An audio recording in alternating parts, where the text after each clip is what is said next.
Vamos lá. Bem, estamos membros, né?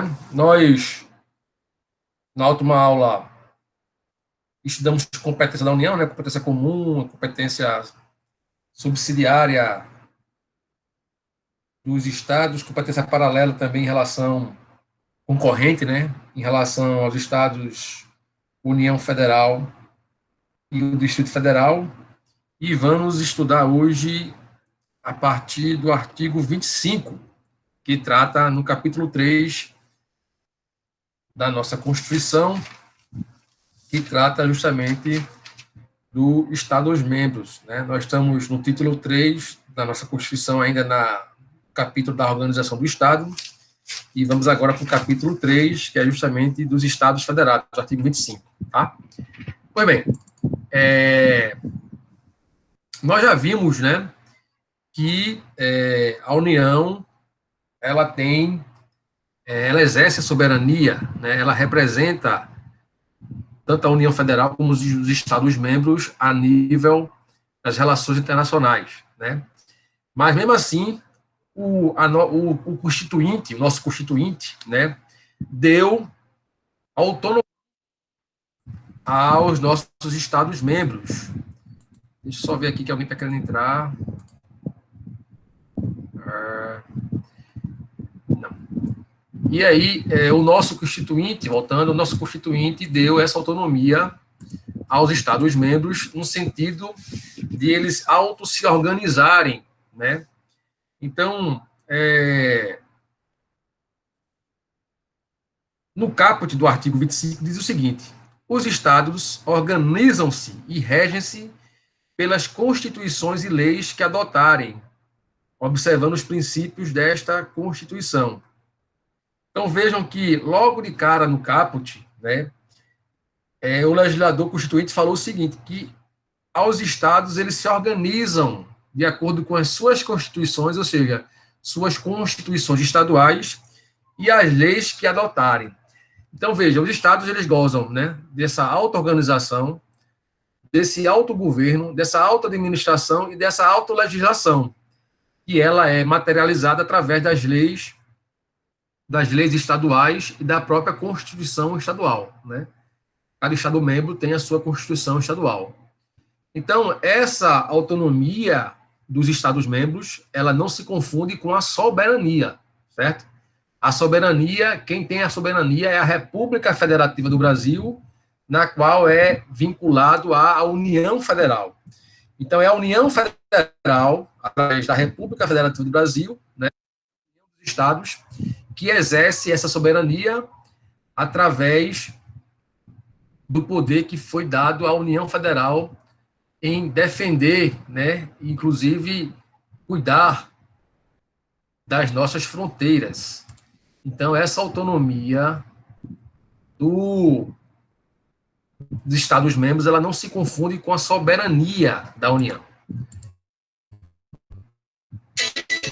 Deixa eu só colocar aqui alguém na sala de aula que está pedindo para entrar. Deixa eu ver aqui.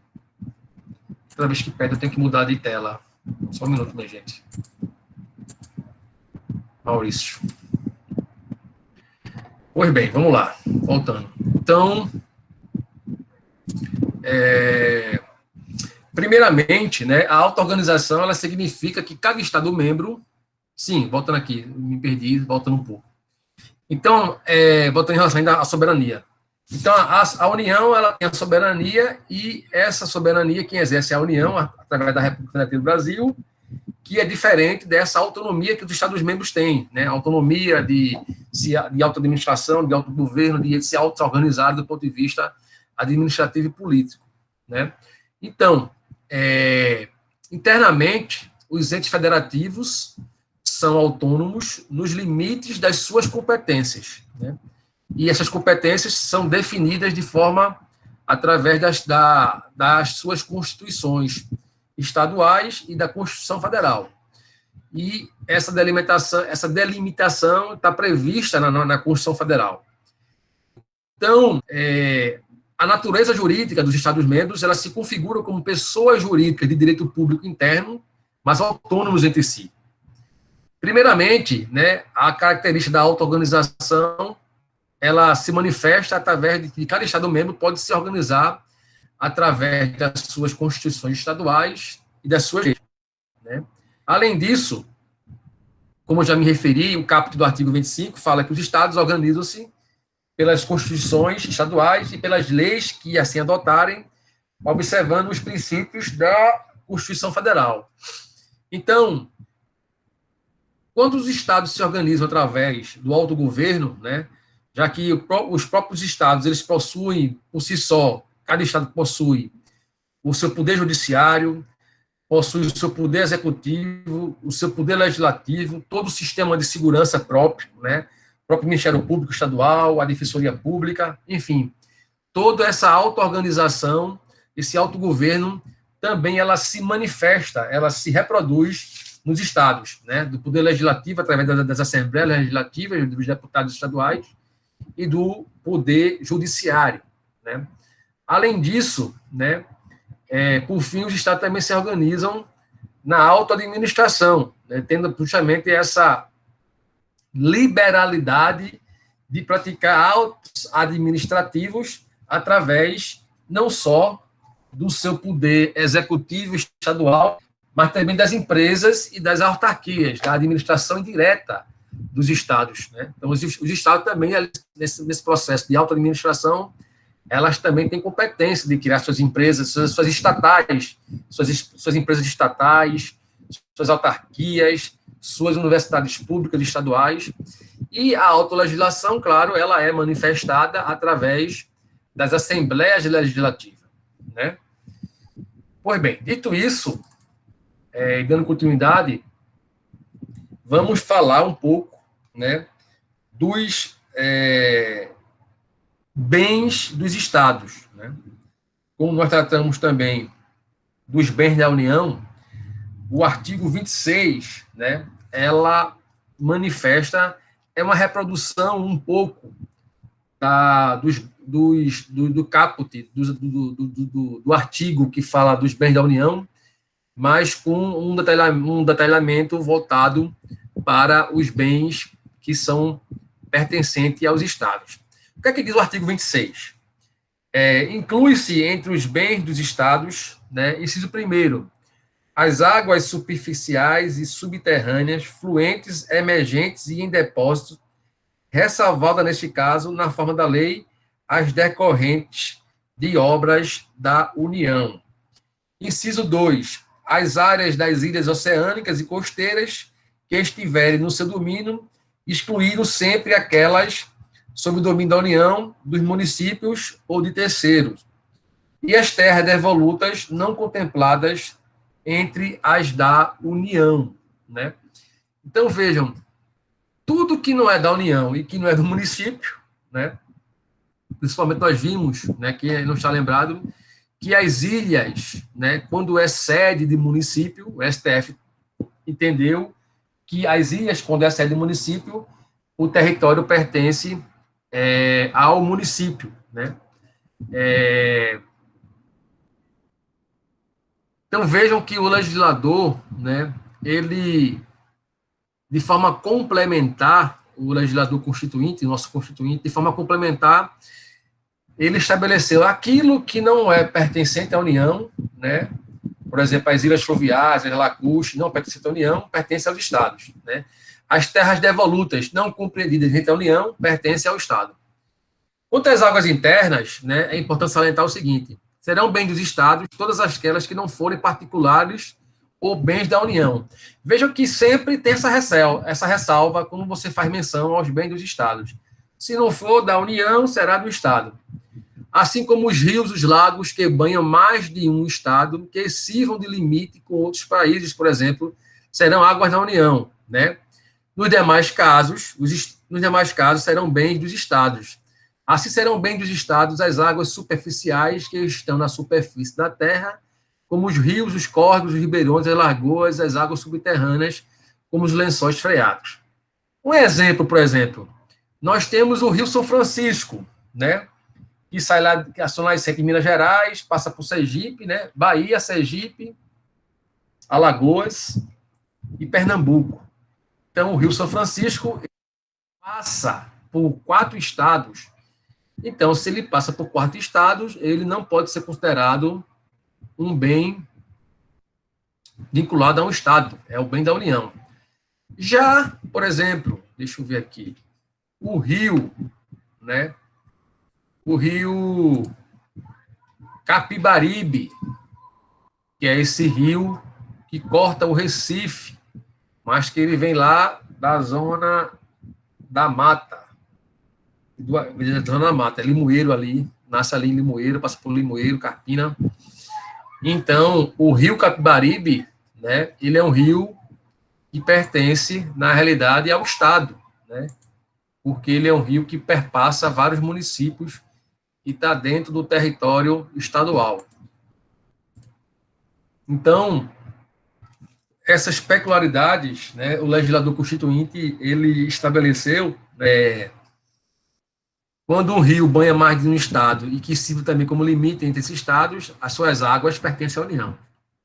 Quando o rio banha vários municípios, né, limítrofes, e esses municípios pertencem a um determinado estado, esse rio pertence ao estado. Então, de forma comparativa, né, você seguindo esse raciocínio lógico, você consegue realmente ter essa noção daquilo que o legislador quis, né? Qual foi a intenção do legislador em relação também a essa similitude, né, dessa linha de raciocínio. Vamos lá. Por sua vez, né, vimos também anteriormente, como já me referi, a ilha oceânica costeira, em regra, é bem da União, ou do município, quando excede do município, né, aquela decisão do STF, somente em relação a Florianópolis e Vitória de Santo Antão, Vitória do Espírito Santo. Não obstante, né, segundo o artigo 26, inciso 2º, áreas existentes nessas ilhas podem configurar bem dos estados se estiverem no seu domínio. Então, vejam, essa é uma ressalva no artigo 26, inciso 2º, as áreas das ilhas oceânicas e costeiras que estiverem no seu domínio dos estados, excluídas sob o domínio da União e dos municípios do terceiro. Então, sempre o estado, em referente às ilhas fluviais ou lacustres, né, daquilo que não for pertencente da União ou do município, por exceção, é o que sobra para os estados. Quanto às terras devolutas, nós já vimos, né, a regra é sempre as terras devolutas pertencem, e se não pertencer à União, elas pertencerão ao Estado. Então, quanto às terras devolutas, como vimos anteriormente, a Constituição de 88 fez o seguinte, distinção, em regra, as terras devolutas pertencem aos Estados, exceto aquelas consideradas mais importantes, por exemplo, as indispensáveis à defesa de fronteiras, que pertencem à União. Dessa maneira, decidiu o STF. A jurisprudência do STF, por diversas vezes, reconheceu que as terras dos aldeamentos indígenas, que se extinguiram antes da Constituição de 1891, por haverem perdido o caráter de bens destinados a uso especial, passaram à categoria de terras devolutas. Uma vez reconhecida como terras devolutas por força do artigo 64 da Constituição de 81, os aldeamentos extintos transferiram-se ao domínio dos estados. Isso foi a decisão de Ricardo Lewandowski. Então, aquelas terras devolutas, né, que foram extintas em 1891, passaram aos estados. As demais são bens da União, como nós vimos na aula passada, que as terras devolutas pertencem à União. Né? Só pertencem aos estados essas que foram devolvidas antes da Constituição de 1891. Tá ok? Vamos lá. A Constituição, né, também como a União, estabeleceu também competências, né? Competências legislativas e não legislativas, né? As competências não legislativas são justamente as competências políticas e administrativas. Pois bem, vamos lá. Quanto à competência não legislativa, ela está prevista no artigo 23, né? E aí eu enumerei, né, essas competências, mas nós vamos ver uma por uma. Então, eu já vou passar para a próxima lâmina, porque aqui apenas só elenquei a nível de informe, de enfoque, mas vamos tratar especificamente de cada uma. Vamos lá. Em relação à competência não legislativa, prevista no artigo 23, né? Vamos lá. Como vimos na Constituição Federal, o artigo 23 estabeleceu um rol de competências não legislativas, referentes a atribuições políticas e administrativas que se aplicam igualmente à União, os Estados, Distrito Federal e municípios. Essa competência também é chamada de cumulativa, concorrente ou paralela. Então, vejam, o que é que diz o artigo 23, né? Competência paralela ou competência comum, né? Nós já vimos isso na última aula, mas só para rever rapidamente, né? O artigo 23, zela pela guarda da Constituição, das leis e das instituições democráticas, cuida da saúde, da assistência pública, proteção e garantia das pessoas portadoras de deficiência, proteger documentos, obras, bens de valor histórico, artístico, cultural e monumentos e paisagens naturais notáveis e sítio arqueológico. Então, o artigo 23, né, que são 12 incisos, né, preservar as florestas de flora, as florestas e a flora, florestas e fauna, fomentar a produção agropecuária, organizar o abastecimento alimentar, combater as causas de pobreza, os fatores de marginalização, promovendo a integração social de setores desfavorecidos, registrar, acompanhar e fiscalizar as concessões de direitos de pesquisa e exploração de recursos hídricos e minerais, estabelecer e implementar a política para educação, segurança e trânsito. Então, o artigo 23, né, são competências comuns, paralelas, concorrentes, em que todos os entes federativos podem legislar simultaneamente, né? E a competência não legislativa residual, né, ela está prevista no artigo 25, parágrafo 1º, que são reservadas aos estados as competências que não sejam vedadas por esta Constituição. Então, vejam, ao contrário da Constituição do Canadá, que enumerou os poderes dos estados, atribuindo poderes remanescentes à União, o Brasil fez o inverso. Primeiro, o Brasil enumerou as competências que são da União, as competências que são do município, e aquilo que não é do município e que não é do Estado, né, por exceção, ficou a encargo dos Estados. Por isso que se diz que a competência não legislativa e residual, não legislativa, ela é residual ou remanescente, né? Então, tudo aquilo que não for competência da União para legislar, da competência não legislativa, mas também da legislativa é no mesmo sentido. Tudo aquilo que não for da competência não legislativa dos estados, da União e dos municípios, será dos estados. Então, a competência, no que se refere à não legislativa, né, a competência administrativa ou política dos estados, ela é remanescente, porque, repito, o artigo 25, parágrafo 1º, diz que são reservados aos estados a competência que não lhes sejam vedadas por esta Constituição. Quando o legislador afirmou aquilo que não é vedado por essa Constituição, ele está afirmando de forma contrária, antagônica, que aquilo que é permitido para os municípios e para a União, né, o que não for vedado aos estados, será possível o Estado exercer essa competência não legislativa. Então, é remanescente. Primeiro, o legislador constituinte estabeleceu o que é permitível no que se refere à competência não legislativa da União. Segundo, o que é permissível, né, ou permitido, a competência não legislativa dos municípios, e aquilo que não for competência desses dois entes federados, a União e os municípios, será de forma remanescente, de forma residual aos estados. Então, dessa maneira, a competência que não é reservada à União e não é reservada aos municípios será a competência dos Estados-membros, né? Por assim está previsto no artigo 25, parágrafo 1º da nossa Constituição Federal. Por exemplo, né, em se tratando do transporte público, aí para exemplificar, para ficar mais fácil de vocês compreenderem. Por exemplo, compete à União legislar privativamente sobre trânsito e transporte. Isso está no artigo 22, inciso 11. Compete à União legislar sobre trânsito e transporte. O referido artigo diz respeito às leis de cunho geral, né, no âmbito nacional. Nós vimos também que tem essa competência geral para legislar, né? E caso não tenha uma lei geral, o município supre essa lacuna e passa também a legislar a essa competência, a legislar essa competência de modo geral, de cunho geral.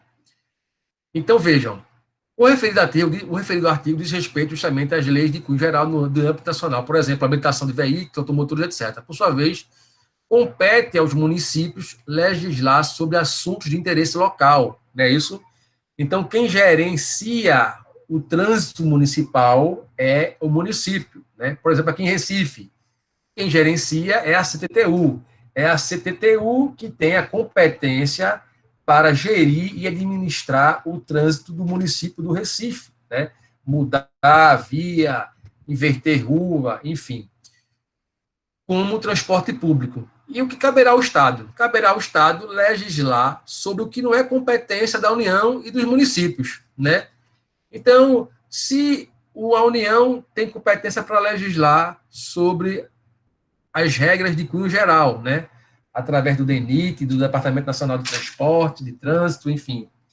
Se o município tem competência para gerir o transporte municipal, né? De administrar o transporte municipal. E o que é que sobra então, o que é que sobra para o Estado em cima dessa competência subsidiária, né? Essa competência incipiente, essa competência remanescente, ela é residual. O que sobra para o Estado é justamente, no caso, o transporte intermunicipal, né? Então, o transporte que é realizado de município para município é competência do Estado. E aí, para exemplificar, para vocês terem essa compreensão, por exemplo, nós moramos numa região metropolitana, não é verdade? Então, o transporte municipal, ele existe, por exemplo, em Jaboatão existe o transporte municipal que é feito através daqueles ônibus, daqueles micro-ônibus. Aquela gerência ali, aquela administração é uma empresa municipal que gere o transporte municipal de Jaboatão. Mas nós temos também o transporte intermunicipal, porque nós moramos na região metropolitana. Nós temos ônibus que sai, por exemplo, aí de Barra de Jangada e vai para Rio Doce, né? Ou Candeias, Rio Doce, não é isso? Candeias, Rio Doce. Barra de Jangada e Rio Doce. Tem um ônibus que sai de Barra de Jangada, de Candeias, vai para Recife. Esse transporte intermunicipal, mesmo sendo da região metropolitana, quem gerencia, quem administra, né, é o consórcio do Grande Recife. O consórcio do Grande Recife é uma empresa do governo do estado, que gerencia, né, os consórcios do Grande Recife, é uma empresa do governo do estado de Pernambuco, que gerencia esse transporte intermunicipal. Então, vejam que o que não é competência da União e dos municípios passa a ser competência residual dos estados, né? Então, nesse sentido, decidiu o STF que a competência para legislar a propósito da prestação de serviços públicos de transporte intermunicipal é dos Estados-membros. Não há inconstitucionalidade no que toca ao benefício concedido pela Constituição Estadual de meia passagem aos estudantes de transportes coletivos intermunicipal, né? Isso foi uma decisão, uma questão que chegou no STF, e o STF afirmou que justamente no que se refere aos transportes intermunicipal, a competência é dos Estados-membros. No que se refere à competência para explorar serviços locais de gás canalizado. Isso já foi pergunta pergunta de concurso, né, em relação à competência para gerenciar, para administrar essa concessão de gás canalizado. Veja, o artigo 25, parágrafo 2º, né, diz o seguinte: cabe aos estados explorar diretamente ou mediante concessão os serviços locais de gás canalizado na forma da lei, vedada a edição de medida provisória para a sua regulamentação. Então, a lei que se refere a esse dispositivo constitucional é a Lei 9478, de 97, que dispõe sobre a política energética nacional. Então, é competência dos Estados-membros a exploração, ou diretamente, ou através de concessão, dos serviços de gás canalizado, né? Então, aqui em Pernambuco, nós temos uma empresa de gás, que é a Copegás, né? A Copegás é uma empresa pública do governo do estado de Pernambuco, que é responsável justamente por essa exploração dos serviços de gás canalizado, tá bom? Então,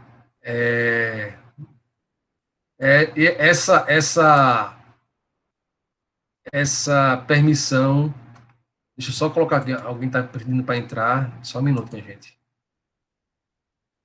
Está ruim para botar. Só um minuto.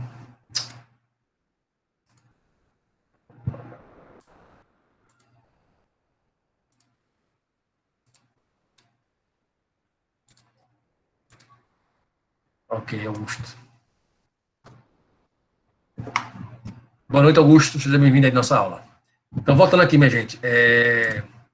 Nós estávamos falando sobre gás, né? Artigo 25, parágrafo 2º. Então, a competência para a exploração do gás, né? Do gás canalizado é do Estado-membro, tá? É dos Estados. É competência dos Estados. A gente pensa, né? Por a questão de gás, né? A gente é induzido a pensar que a exploração do gás canalizado, ciclos de gás canalizado, seja da União, mas é dos Estados, tá? Está previsto no artigo 25, parágrafo 2º. Cabe aos Estados explorar diretamente ou mediante concessão os serviços locais de gás canalizado, na forma da lei, vedada a edição de medida provisória para a sua regulamentação. Então, é a Lei 9478, de 97, e justamente prevê a política energética nacional que está aí, que cabe aos Estados explorar diretamente esse serviço, né, de gás canalizado. Em relação à competência legislativa expressa, né, o caput do artigo 25, que nós já vimos, que dá aos Estados, atribui aos Estados a possibilidade de eles se auto-organizarem e que serão regidos pelas suas constituições estaduais e as leis que adotarem, observados os princípios das constituições. Portanto, o poder constituinte, né, que é o poder derivado, encontra limites no próprio texto constitucional. O que quer dizer isso? É que é o poder constituinte derivado, né, que foi otorgado através da Constituição Federal, do poder constituinte originário, a possibilidade de os estados se organizarem através, justamente, das construções, né, da formulação das suas leis e das suas constituições, né?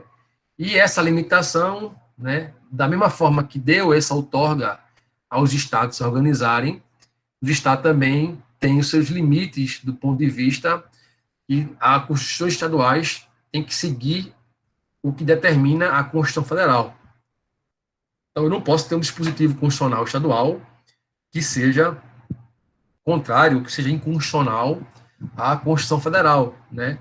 Porque esse direito de auto-organização dos estados, ele é representado pelo poder constituinte, por ser um poder constituinte derivado, ou seja, derivado da Constituição Federal, do poder constituinte originário.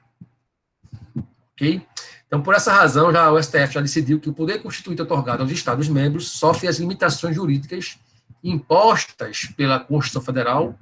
Então, os Estados-membros organizam-se e regem pelas constituições e leis que adotarem, mas essa constituições, essas leis têm que seguir, né,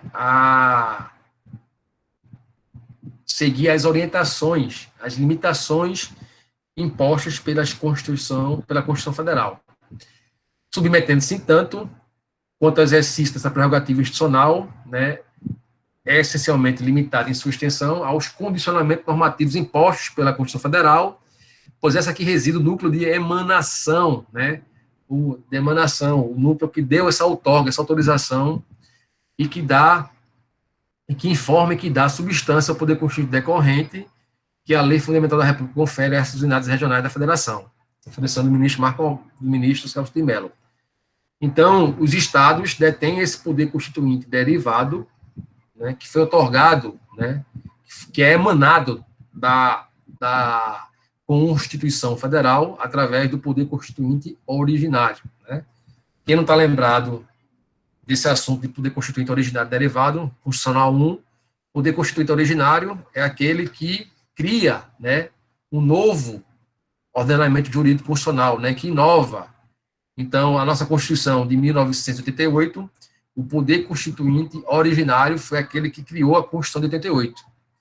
Tudo que veio depois, né, as emendas constitucionais, as constituições estaduais, né, que foram realizadas pelos deputados estaduais, todos esses poderes foram otorgados pelo poder originário. Então, esse poder decorrente desse poder originário, que é o poder constituinte derivado. Tá? Então, poder constituinte originário e poder constituinte derivado. Tá? Pois bem. Dito isso, vamos tratar da competência legislativa residual ou remanescente, que também está prevista no artigo 25, parágrafo 1º, tanto a legislativa como a não legislativa, né, a competência administrativa ou política. Então, a legislativa é residual ou remanescente. Pois não, pode falar. Me permita, a nível de esclarecimento, certo. A principal diferença entre o poder constituinte originário e o derivado seria que o originário é ilimitado, e aí é ele que impõe os limites do poder constituinte derivado, é isso? Isso. Essa é uma boa discussão. O poder constituinte originário, ele é limitado. Mas, né, e eu me filio a essa corrente, tem doutrinadores que mesmo ele sendo ilimitado, digamos, essa limitação, né, ela é mitigada. Né? Ele é mitigada porque, mesmo sendo um poder constituinte originário, ele não pode se sobrepor às regras, digamos, de direitos universais. Né? Por exemplo, eu não posso criar um poder constituinte originário, um novo ordenamento constitucional originário que seja de encontro, por exemplo, ao princípio da dignidade da pessoa humana, entende? Que fira o princípio da dignidade da pessoa humana. Então, há hoje doutrinadores que dizem que realmente o poder constituinte originário ele é limitado, mas esse poder limitado ele também tem mitigações, né? Somente no que se refere a princípios de cunho internacional, né? Princípio da dignidade da pessoa humana, do Estado democrático, enfim. Eu não posso criar um ordenamento jurídico constitucional que tente implementar, por exemplo, uma ditadura, né? Professor, mas aí essa visão seria muito ocidentalizada, né? Porque, por exemplo, no Oriente a gente tem percepções de dignidade da pessoa humana, de liberdade, bem diferentes do Ocidente, né? Mas assim,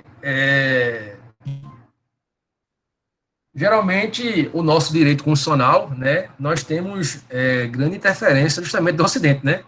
Os grandes teóricos dogmáticos constitucionais são quem? São os alemães, são os italianos, os portugueses. Inevitavelmente a gente não tem como fugir disso, né? A gente não tem como, né? Como é que eu vou defender um novo ordenamento jurídico constitucional que venha ferir o princípio da dignidade da pessoa humana, né?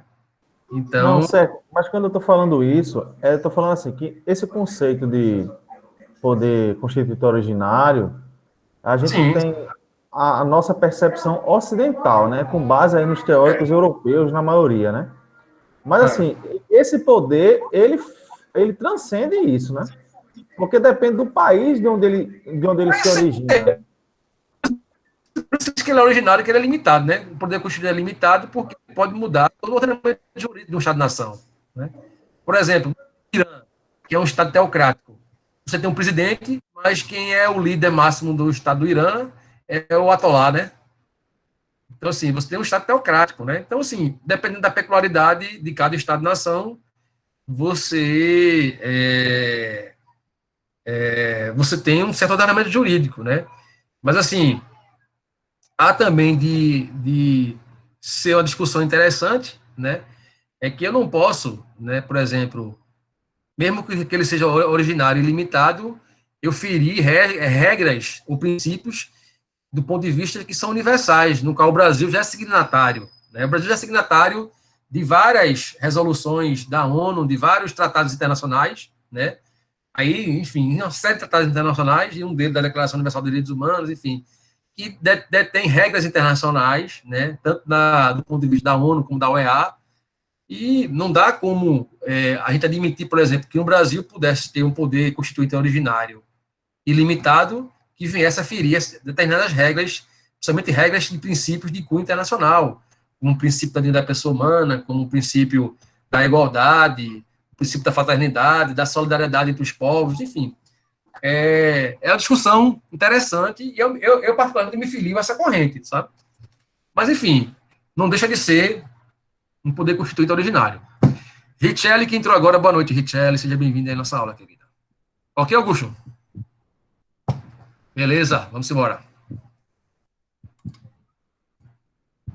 Voltando aqui. Pois bem, então, a competência legislativa residual ou remanescente, né, cai naquela mesma lógica do artigo 25, parágrafo 1º. Da mesma forma que os estados têm competência no legislativo e residual, como nós já vimos, também possui competência legislativa residual ou remanescente, ou seja, aquilo que não for competência da União e dos municípios, de forma residual, de forma remanescente, é dos estados, né? Então, por exemplo, aquilo que for competência da União, que está previsto no artigo 22, e aquilo que for competência, né, dos municípios, no artigo 30, inciso 1, que é legislar sobre o poder local, né, assuntos de interesse local, e suplementar a legislação federal e estadual do que couber, aquilo que não for competência dos estados, perdão, que não for competência da União e dos municípios, será de forma residual dos estados. Isso também já foi questão de prova, tá?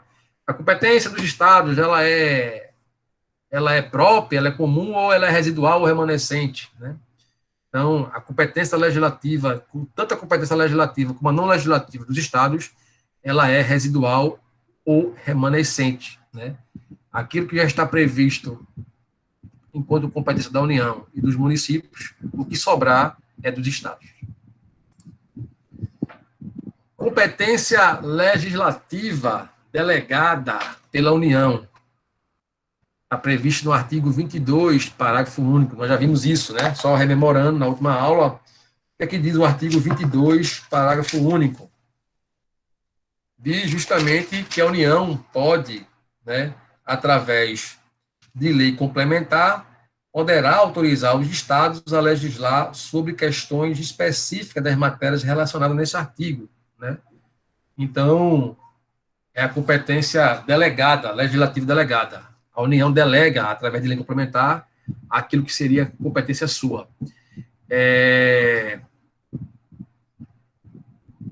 Por exemplo, exemplificando, foi o que ocorreu com a lei complementar número 103, 14 de julho de 2000, que autoriza os estados e o Distrito Federal a instituir o piso salarial para os empregados que não tenham definido em lei federal, convenção ou acordo coletivo de trabalho, né?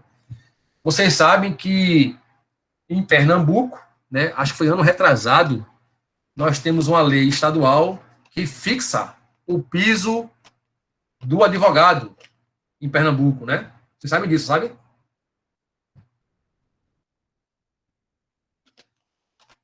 o piso do advogado de Pernambuco, que é diferente do piso do salário em São Paulo, enfim.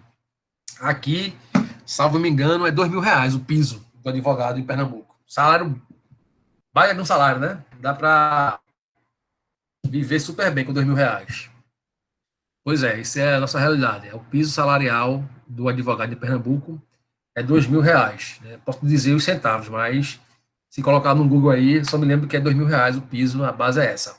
Então, nós temos uma lei estadual que regulou esse piso salarial dessas categorias, e uma dessas foi dos advogados aqui em Pernambuco. Então, essa competência ela foi delegada, né, também aos estados, e Pernambuco promulgou esta lei estadual. Vamos lá. Competência legislativa concorrente ou complementar está prevista justamente no artigo 24, parágrafo 1º e 2º da Constituição. Diz o seguinte: consiste na competência através da qual a União elabora, né, aquela lei geral, enquanto os estados e os federais fazem leis específicas.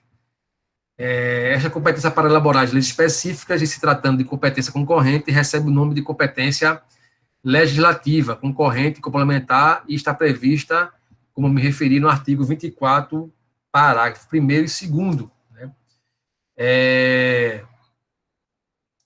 E aí, o que é que diz o parágrafo 1º? Né? Que no âmbito da legislação concorrente, a competência da União limitar-se-á a estabelecer normas gerais, e a competência da União para legislar sobre normas gerais não exclui a competência suplementar dos estados. Né? Isso nós vimos na última aula, mas só rememorando que existe também essa competência concorrente dos estados com a União, né? A União para legislar de forma estabelecendo as normas gerais, e os estados com a competência, né, de fazer essa suplementação através das suas normas gerais elaboradas pela União. Competência legislativa e concorrente suplementar que está prevista no artigo 24, parágrafo 3º. O que é que diz o artigo 24, parágrafo 3º? Inexistindo lei federal sobre normas gerais, os estados exercerão a competência legislativa plena para atender às suas peculiaridades. Né?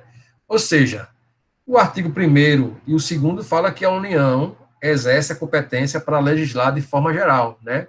Sobre normas gerais, na competência concorrente entre os estados e a União. E quando a União se omite, né, inexistindo uma lei federal sobre normas gerais, o parágrafo 3º dá esta atribuição aos estados para exercer a competência de legislar de forma plena. Né? Então, nesse sentido, o STF já decidiu que, enquanto não editada a lei que se refere ao artigo 21, ao parágrafo 21 do artigo 40 da CF, vige os compromissos estaduais que regem a matéria, que só serão suspensos e no que forem contrários à lei complementar nacional. Né? Nesse sentido, custas dos serviços forenses, matérias de competência concorrente da União e dos estados, donde restringe-se o âmbito da legislação federal ao estabelecimento de normas gerais, cuja omissão não iniba os estados enquanto perdura o exercício de competência plena ao respeito, de acordo com o artigo 24, inciso 3º.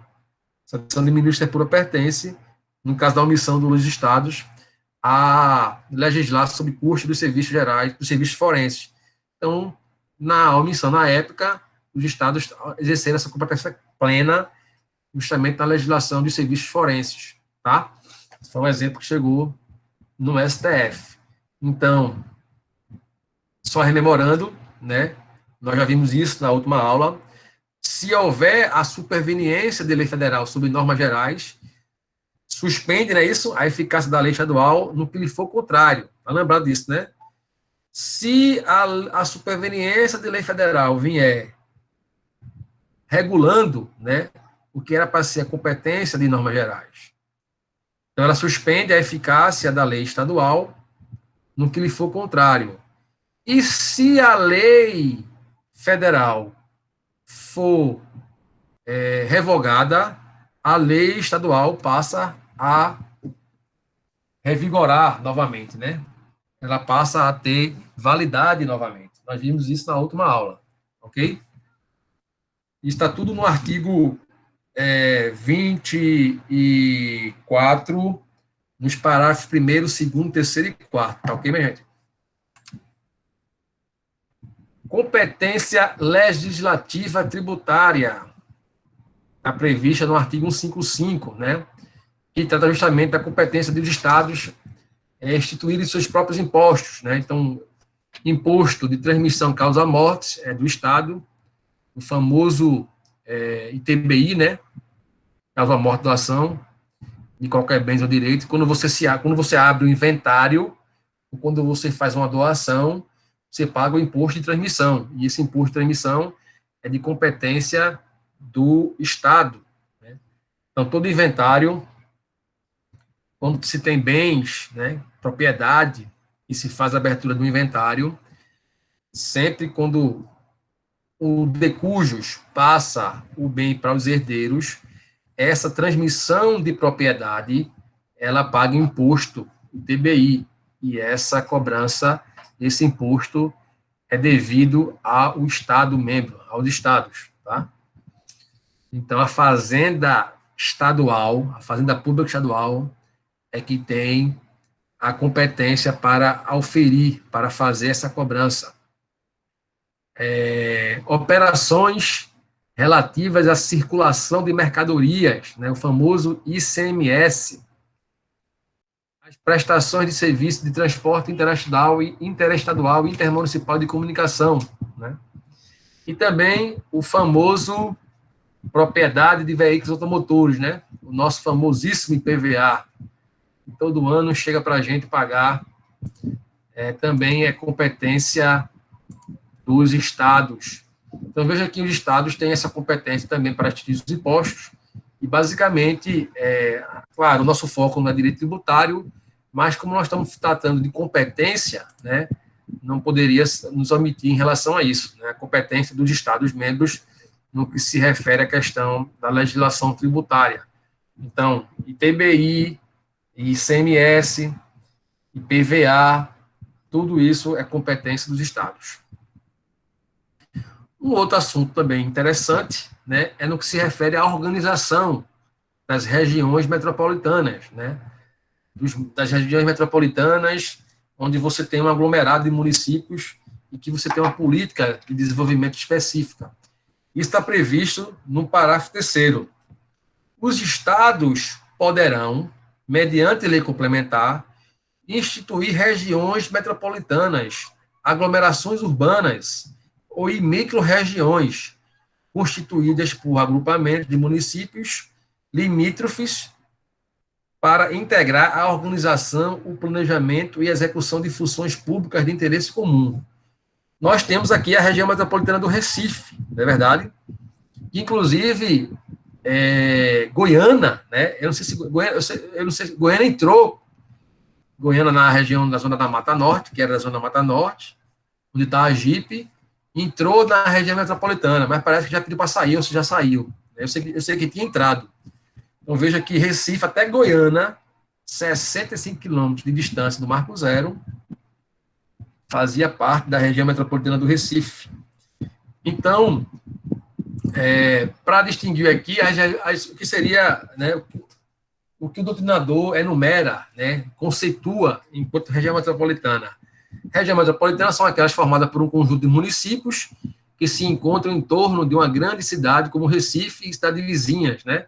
Nós temos Recife, cidade de polo, todas as grandes metrópoles, né? São Paulo tem uma região metropolitana enorme, São Paulo, enorme região metropolitana de São Paulo, como Rio de Janeiro, como Recife, né? Nós temos aqui, acho que são 11 municípios, com Goiânia parece que eram 12, passou a ser 12, né? Então, Moreno, Jaboatão, Olinda, São Lourenço, Igaraçu, Itapissuma, Abreu Lima, Paulista, né? E tem a outra que eu esqueci o nome, que fica entre Itapissuma, Igaraçu e Goiânia, que eu esqueci o nome, que é uma cidade pequenininha, que também faz parte da região metropolitana do Recife. Então, todas essas organizações, né, o Recife, o governo do estado de Pernambuco, né, através de uma lei complementar que organizou os estados, que organizou os municípios através desta região metropolitana. E isso está previsto justamente no artigo 25, parágrafo 3º da nossa Constituição Federal, né? Que os estados podem se organizar do ponto de vista para criar suas regiões metropolitanas. E o que seriam as micro-regiões, né? Consistem no conjunto de municípios limítrofes que possuem os mesmos problemas administrativos e urbanísticos, mas sem a existência de uma metrópole, um município polo, e sem a existência de continuidade urbana, ou conurbação, né? Você sabe que Pernambuco também é dividido por micro-regiões, né? Sertão, Araripe, né? Sertão do Pajeú, a Agreste Setentrional. Então, essas micro-regiões também são definidas através da divisão político-administrativa dos estados. Por sua vez, né, a aglomeração urbana, aqui o texto constitucional, no artigo 23, perdão, no artigo 25, parágrafo 3º, faz menção, justamente consiste na unidade territorial urbana constituída pelo agrupamento de 2 ou mais municípios limítrofes, caracterizada por uma complementariedade funcional e integração das dinâmicas geográficas, ambientais, políticas e socioeconômicas, né? Então, uma aglomeração urbana é como se fosse uma união de 2 ou 3 municípios limítrofes e que para estabelecer uma determinada política de desenvolvimento. Eu desconheço esse tipo aqui em Pernambuco, e aí desconheço se existe, né, essa especificidade no que se refere ao que o legislador constitucional chamou de aglomerações urbanas, né? Não sei se Pernambuco tem essa espécie outorgada ou reconhecida através de lei complementar. Nos 3 casos acima, nos 3 casos acima, referentes às regiões metropolitanas, micro-regiões e aglomerações urbanas, a criação, como eu já me referi, se dará por lei complementar estadual e sempre referente aos municípios limítrofes, por expressa previsão do artigo 25, parágrafo 3º, ok? Pois bem, vamos lá. Importante, né? Uma observação.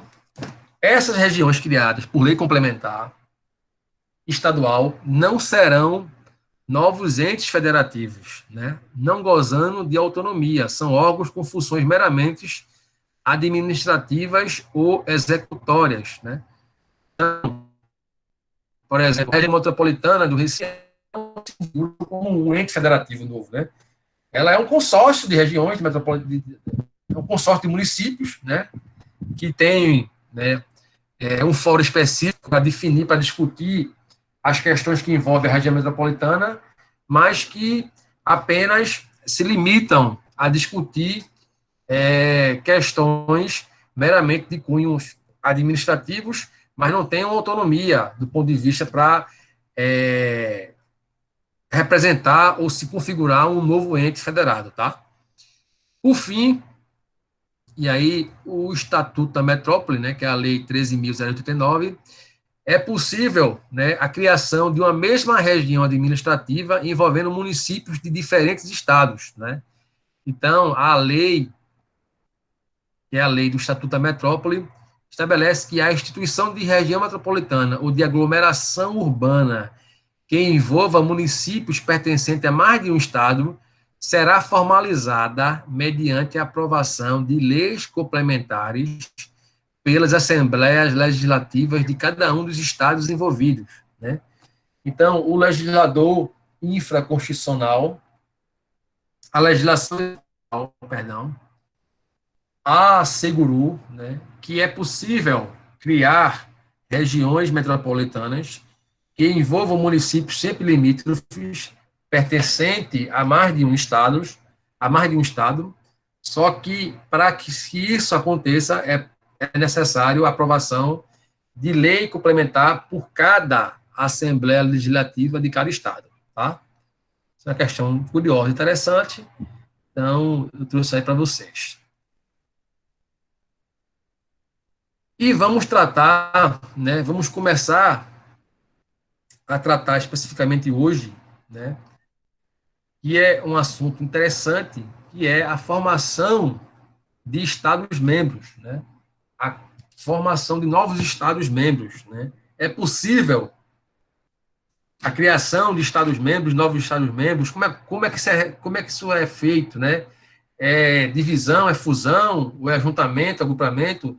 Como é que o legislador constituinte estabeleceu essa criação, essa nova criação ou nova organização política administrativa da União Federal, né, da República Federativa do Brasil? Vejam, isso está previsto no artigo 18, parágrafo 3º. Diz o seguinte: os Estados-membros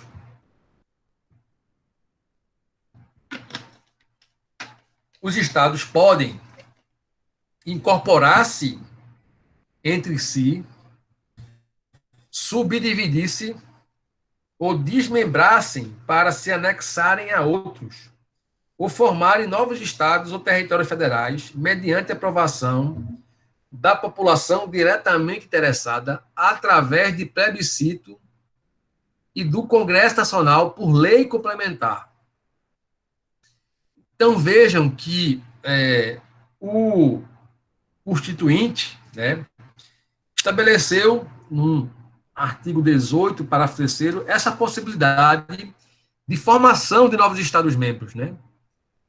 Então, como é que ela se dá, na realidade? Qual o processo a ser seguido para a criação de novos Estados-membros?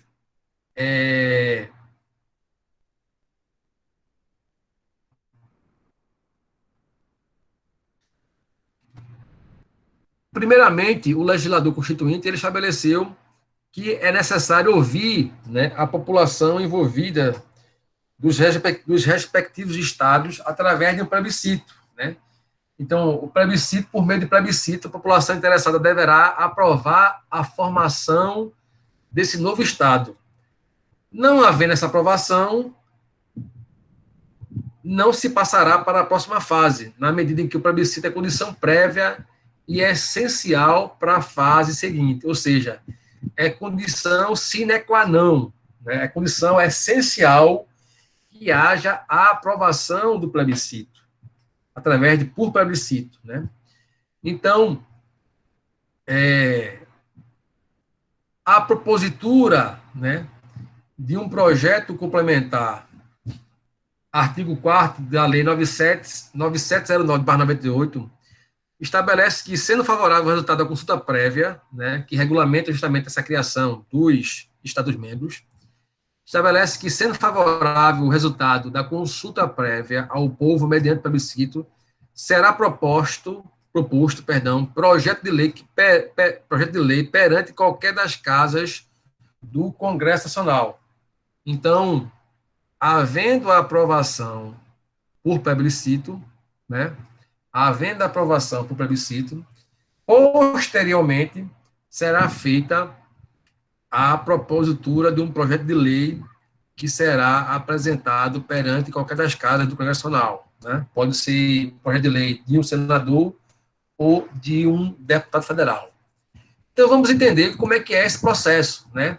Pois bem, o artigo, eu trouxe essa figura, né, para a gente ter a compreensão, antes de tratar especificamente, né, do processo de formação específico de fusão, de cisão, de desmembramento, a entender esse conceito. Então, o Constituinte diz o seguinte, que é possível a criação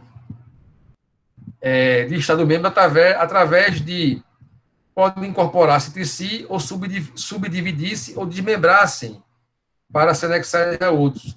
Então, a incorporação é o quê? Incorporar é fusão, né?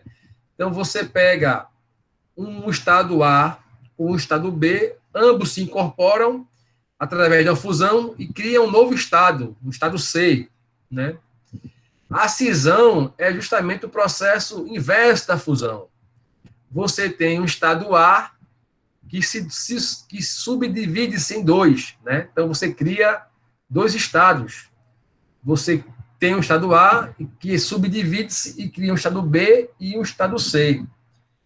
E você também pode ter, através do processo de desmembramento, que é justamente a formação, né, através de que os estados originais constituam existindo com alteração de seus territórios. Ou seja, você tem um estado A que permanece e que é criado outro através de um desmembramento, né? Ou você tem, né, um estado que é anexado, né, a outro através, né, de um estado que passa a ser anexado a outro, uma parte desse estado é anexada a outro, e que um estado fica menor e que um outro fica maior, na figura aí, como está visto, né? Um A menor e um B maior. Então, vejam, nós temos esses três processos de formação dos estados, através de fusão, através de cisão, né, e através do desmembramento. E nós vamos agora estudar especificamente esses três tipos de processo de formação dos Estados-membros. Né? Vamos começar justamente, ainda hoje, pelo a questão da fusão. Antes disso, vamos tratar dos procedimentos, dos aspectos procedimentais. Vejam, o artigo 3, né, da Lei 9709/98, que é justamente que estabelece esses processos de criação de Estados-membros, diz o seguinte: estatui que nas questões de relevância nacional, de competência do Poder Legislativo ou do Poder Executivo, e no caso do parágrafo 3º do artigo 18 da Constituição Federal, os Estados-membros serão criados através de plebiscito e referendo e são convocados mediante decreto legislativo por proposta de um terço, no mínimo, dos Estados-membros que compõem pelos membros que compõem qualquer das casas do Congresso Nacional. Então, para se ter, né, a convocação desse plebiscito, desse referendo, ele é convocado, o referendo, o plebiscito, ele é convocado mediante decreto legislativo, né? E esse decreto legislativo, para ele se iniciar na Casa Legislativa, ele precisa de, no mínimo, de um terço dos membros de cada Casa Legislativa. Então, precisa da assinatura de um terço dos deputados federais 15 e 13, ou de um terço da assinatura dos 81 senadores, tá bom? É de se observar que a competência para autorizar o referendo e convocar o plebiscito, de acordo com o artigo 49, inciso 15, é exclusivo do Congresso Nacional, materializado por decreto legislativo. Então, vejam que o presidente da República, ele não interfere em nada no que se refere ao início do procedimento de formação de um Estado-membro. É competência exclusiva do Congresso Nacional, que se faz através de um decreto legislativo. E essa proposta, ela tem que ser iniciada por, no mínimo, de um terço dos membros que compõem cada casa do Congresso Legislativo, do Congresso Nacional, tá bom? Então, para ilustrar, vamos lembrar o caso concreto da proposta de divisão do Estado do Pará, né, que aconteceu em 2011 e que acabou não sendo aceita pelo povo, né? Você sabe que teve lá um plebiscito, né, que tentava justamente a criação do Estado do Tapajós. Então, para quem não sabe, né, a ideia era justamente dividir o Estado do Pará, né, em três estados, né? O Pará continuaria, o Pará criaria o Estado do Tapajós e o Estado do Carajás, né? Então, vejam, interessante notar que foram os parlamentares os responsáveis pela definição do suposto novo desenho do atual Estado do Pará, no caso de aprovação de plebiscito. Ou seja, essa definição já chega pronta, né, já chegou pronta para a população do Estado do Pará, para que respondesse no momento da consulta. E quais poderiam ser os possíveis resultados do plebiscito, né? Então, vejam que houve esse plebiscito, né, e não foi aceito pela população, mas dependendo, né, do processo da consulta popular, se fosse sim ou não, nós teríamos justamente um trâmite a seguir no que se refere à formação do Estado do Pará. Então, vejam que nós tínhamos, né, na realidade, era uma formação através de um desmembramento, né? Porque o Estado do Pará, ele permaneceria, o Estado do Pará, criaria dois estados, o Tapajós e o Carajás, e o Estado do Pará permaneceria, né? O projeto, né, foi de iniciativa parlamentar e, conforme sinalizado anteriormente, se o povo responder que não é a favor da separação para a formação de novos estados, no caso, desmembramento, como me referi, né, o procedimento não seguirá, ou seja, a vontade negativa do povo vincula, não podendo assim jamais o parlamento aprovar eventual projeto de lei complementar, criando os novos estados contra a vontade negativa manifestada no plebiscito. Então, quando você coloca para consulta popular a formação dos Estados-membros, se a consulta popular é no sentido de negar, né, a formação do Estado-membro, então o processo ele morre por aí mesmo, né?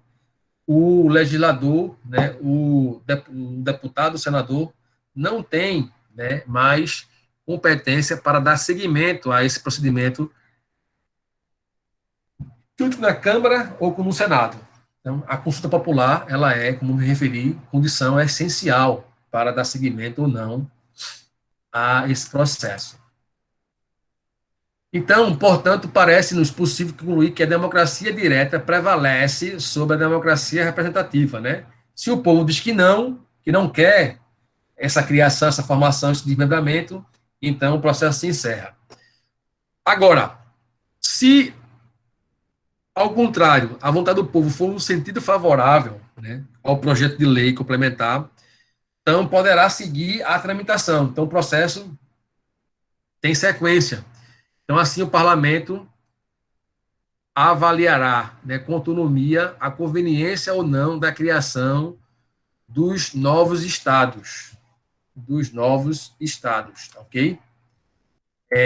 Isso significa que o Congresso Nacional terá total liberdade para não aceitar a criação dos novos estados, ou seja, a decisão política de confirmação do povo através do plebiscito não vincula o Congresso Nacional. O Congresso Nacional ele tem autonomia, né, para dar seguimento ou não à criação desse novo Estado, através da avaliação e conveniência desse novo desenho do próprio Estado brasileiro. Se a população autorizar, né, o procedimento e o Congresso Nacional aprovar o projeto de lei complementar, o presidente da República poderá vetar o projeto de lei? Essa é uma pergunta, né? Porque vocês viram que o processo se inicia de um decreto legislativo que tem que ter assinatura de 1/3 da assinatura dos deputados para aprovação, para iniciar, através de um decreto legislativo, justamente essa consulta popular, né? Após a consulta popular, o Congresso Nacional, mediante um projeto de lei complementar, vai votar favorável à criação do novo Estado. E aí é o seguinte, a aprovação através de lei complementar, confirmando a criação do novo Estado, o presidente da República é que vai promulgar esta nova lei. E aí o presidente da República pode sim vetar esse projeto de lei. O que quer dizer que o presidente da República terá autonomia para ir contra a vontade do povo e, novamente, essa situação não tem nenhum empecilho na medida em que o chefe do executivo, mesmo que eleito pelo povo, tem em igual sentido liberdade para avaliar a conveniência do novo desenho. Então, veja que coisa interessante.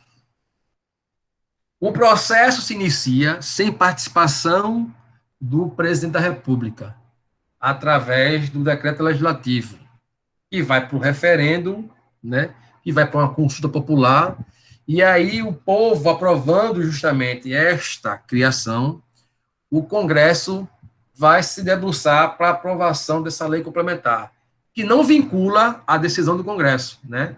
O Congresso vai fazer lá a sua conveniência e precisa aprovar através do quórum de lei complementar. Aprovando, o projeto vai para a promulgação do presidente da República. E o próprio presidente da República pode vetar esse projeto de lei. Então é assim que funciona, tá?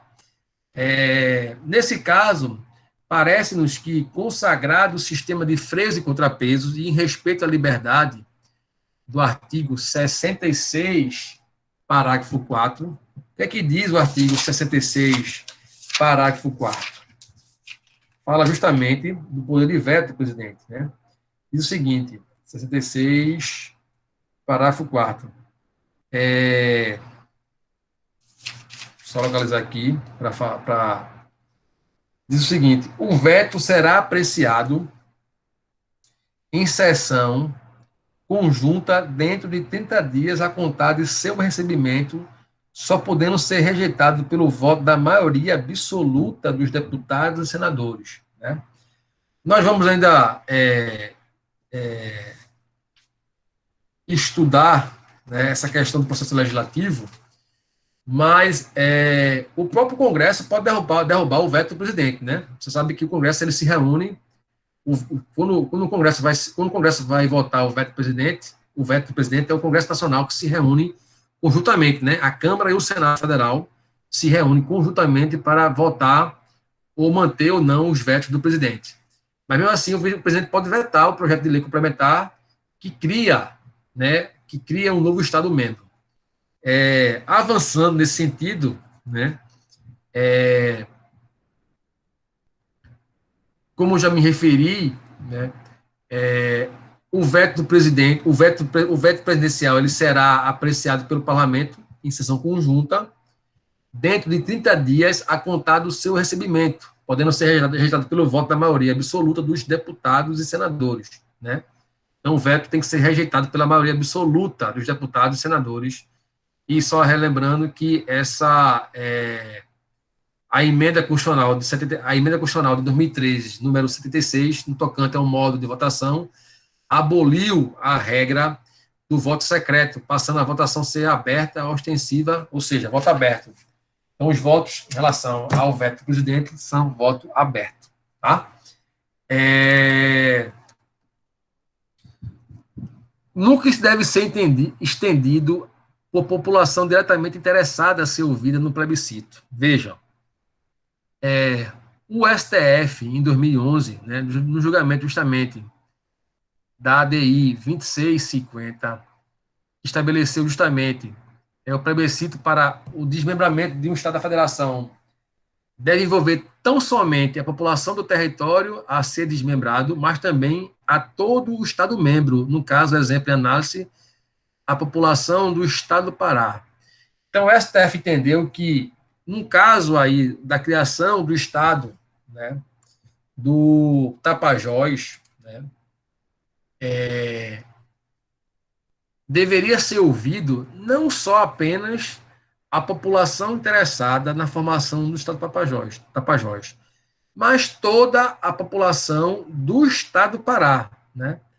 E aí foi justamente que eu acho que eu não me lembro, eu me lembro que houve, mas assim, não me recordo da consulta, quanto é que foi dos votos favoráveis, sim ou não, mas eu entendo que pela questão,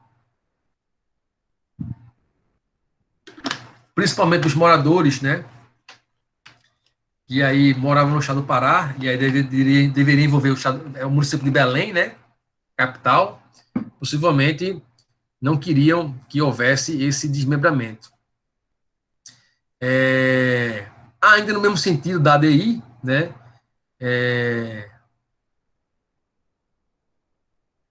uma pergunta, um questionamento, uma indagação, é que no que se refere ao seguinte, será que a mudança no desenho da federação não afetaria o interesse das populações de outros estados? O ministro Marco Aurélio, né, ao responder essa pergunta, chegou a afirmar o seguinte, que há necessidade de se fazer o consulta envolvendo a população de todo o território nacional. Vejam que viagem de Marco Aurélio, né, com todo respeito. De forma noticiada, explicou que os estados e municípios de hoje têm participação em receitas federais e estaduais. Ora, se há a possibilidade de vir à baila um novo município ou um novo estado, haverá prejuízo para as populações dos demais estados e dos demais municípios. E a razão é muito simples: aumentará o divisor do fundo alusivo aos estados e ao fundo também referente aos municípios, né? Então, contudo, essa tese de Marco Aurélio não prevaleceu, né? Então, o STF firmou o posicionamento que a população que deve ser escutada é justamente a população apenas dos estados, né, envolvidos no desmembramento ou na fusão, né? Não, seria inviável você fazer uma consulta para todo, né, os estados, todo o Brasil, todos os estados federados, todos os municípios, para, por exemplo, consultar se Pernambuco, o estado de Pernambuco, aceitaria ou não o desmembramento e a criação do estado de Tapajós, que envolve lá os interesses da população do Pará. Algo totalmente inviável, né? Assim, um cuidado que nós devemos um cuidado e uma observação que tem que ser feita é que a população diretamente interessada deve ser entendida como uma população de todo o estado membro, né? Ou no caso do município, de todo o município, e não apenas a população da área a ser desmembrada. Em relação ao resto do Brasil, podemos afirmar que a consulta acabará sendo realizada, segundo anotado no julgamento da DI, de forma indireta por meio de seus representantes eleitos, à medida em que relembramos que o Governo Nacional terá discricionalidade para aprovar ou não o projeto de lei complementar, mesmo diante do plebiscito favorável. Tá? Então, só rememorando, né, a decisão da população, através da consulta popular, não vincula o Congresso Nacional. No mesmo sentido, a decisão do Congresso Nacional, através da aprovação por lei complementar, também não vincula, né, a decisão da promulgação ou não pelo presidente da República. O presidente da República pode vetar o projeto de criação de novos Estados-membros. Então, meus caros, por hoje, né, nós ficaremos por aqui. Na próxima aula daremos seguimento, né, ainda nesse processo de formação dos Estados-membros, né, vendo mais especificamente no processo de fusão e cisão, mas por hoje é o que nós teríamos que repassar, é isso aqui, era essa aula de hoje. Só lembrando que eu vou colocar esse material ainda hoje no portal, e além disso, eu colocarei, né, a última aula lá com o link do YouTube para vocês assistirem, aqueles que tiverem, né, que não assistiram, que tiverem a curiosidade de assistir novamente a aula. Então, nós vamos ficar por aqui, não sei se alguém ainda tem algum questionamento, alguma pergunta, mas basicamente o que nós teríamos de tratar sobre Estados-membros, fusão, desmembramento, né, inicialmente era isso que nós teríamos que tratar sobre hoje, em relação às competências. Mais uma vez, reafirmo que esse assunto ele envolve pouca doutrina, muito mais o reforço da leitura fria dos dispositivos constitucionais, para vocês se familiarizarem, né, com o que o legislador constituinte quis atribuir naquilo que era competência da União dos municípios, relembrando, né, que a competência dos estados ela é residual, né, aquilo que não está previsto, aquilo que ficou previsto para a União e para os municípios de forma residual sobrou para os municípios. E só a nível de curiosidade, deixa eu ver aqui, eu tinha visto algo interessante, era referente à questão, deixa eu ver aqui, de uma súmula do STF. Deixa Deixa eu ver aqui que eu anotei. Cadê, meu Deus? E...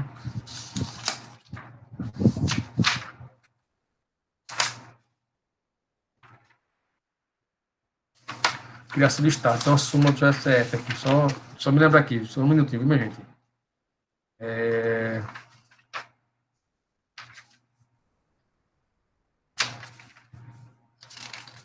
Augusto. Ia falar, não, Augusto?